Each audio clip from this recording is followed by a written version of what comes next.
एक के बाद एक इंडिया का पड़ोसी देश कंगाल होते जा रहे हैं। पाकिस्तान और श्रीलंका का तो हाल बेहाल है। क्या इस लिस्ट में और एक देश जुड़ने जा रही है? उसका नाम क्या नेपाल है? नेपाल में एसेंशियल कमोडिटीज का रेट 100 रुपए प्रति किलो से ज्यादा हो चुका है। पेट्रोल का कीमत 150 रुपए प्रति लीटर से ज्यादा है। इन्फ्लेशन रेट पिछले 19 महीना रिकॉर्ड हाई पर है। और नेपाल का फाइनेंस सेक्रेटरी मिस्टर मधु कुमार मारासिने का ट्वीट नेपाल का इकोनॉमी का खस्ता हाल को बिल्कुल जाहिर कर रही है। नेपाल इन्फ्लेशन रेट 7.14% में पहुंच चुका है और नेपाल राष्ट्र बैंक के हिसाब से फाइनेंशियल ईयर 2021-22 का पहले 8 महीने में विदेशी मुद्रा कोष घट करके 16.3% घट चुका है और बाकी बचे हुए पैसे से नेपाल केवल 6 महीने का इंपोर्ट कर सकता है। तो आइए जानते हैं 3 करोड़ आबादी वाले लैंडलॉक कंट्री नेपाल का इकोनॉमिक कंडीशन को टर्मोइल करने वाला कुछ फैक्टर्स के बारे में। कोविड-19 पैंडेमिक अच्छे से अच्छा देश का कमर को तोड़ रखा है और नेपाल एक इंटरनल इकोनॉमी वाला कंट्री नहीं है। आपूर्ति के लिए 80% डिपेंडेंट है भारत का इंपोर्ट के ऊपर। कोविड-19 में जॉबलेसनेस के कारण फॉरेन से आने वाले पैसे बिल्कुल नील के बराबर हो गए, जिसको फॉरेन रिमिटेंस कहते हैं।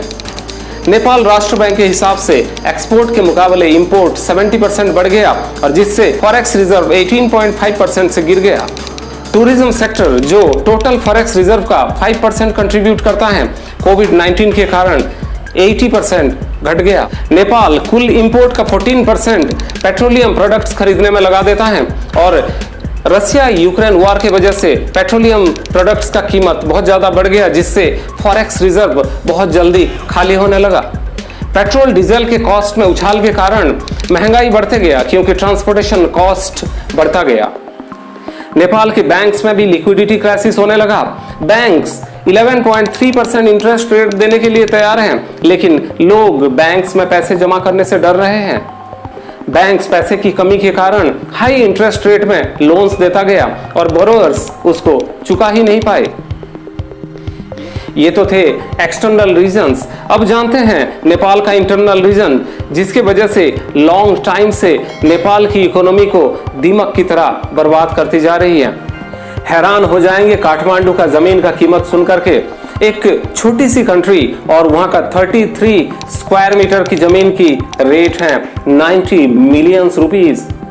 कारण corruption, white collar crime, bureaucrats, politicians, supreme court जजेस, इवन नेपाल राष्ट्र बैंक के गवर्नर के पास लिमिट से ज्यादा जमीन खरीद रखे हैं। बैंक्स अनरेगुलेटेड प्रॉपर्टी लोन्स देते हैं। एग्रीकल्चर पर्पस के लिए दिया हुआ लोन से रियल एस्टेट खरीदा जाता है और गवर्नमेंट का कोई कंट्रोल नहीं है क्योंकि सिस्टम पूरा करप्ट है। अब जानते हैं नेपाल इकोनॉमिक क्राइसिस का इंडिया के ऊपर क्या प्रभाव पड़ेगा। नेपाल अपने इंपोर्ट का 80% इंडिया से करती है। अब नेपाल कुछ लग्जरियस गुड्स का इंपोर्ट के ऊपर कंप्लीट बैन लगा दिया है, तो इसका प्रभाव इंडियन एक्सपोर्ट अर्निंग के ऊपर डायरेक्ट पड़ेगा। दो Indian economy is growing very faster, लेकिन नेबरिंग कंट्री का इकोनॉमिक कंडीशन की वजह से पूरा एशिया रीजन का इकोनॉमिकल कंडीशन बर्बाद होगा। ऑपोजिट साइड में विस्तारवादी मेंटालिटी का अपॉर्चुनिस्ट चीन इस मौका को भली भांति भुनाने की कोशिश करेगा। हद से ज्यादा कर्जा दे करके इस तरह के कंट्री को अपने रणनीतिक कार्य में लगाना चाइना का पुराना मोडस ऑपरेंडी है। इसका जीता जागता एग्जाम्पल पाकिस्तान है। पाकिस्तान चाहे भी तो इस जाल से बाहर नहीं निकल सकता है और चाइना पाकिस्तान को घुटने पर बैठा रखा है। मिलेनियम चैलेंज कॉर्पोरेशन फंड, जिसके तहत अमेरिका नेपाल को $500 मिलियन देने के लिए तैयार हैं और भी $65 लाख देने के लिए भी तैयार हैं, जिसको चीन विरोध कर रहा है।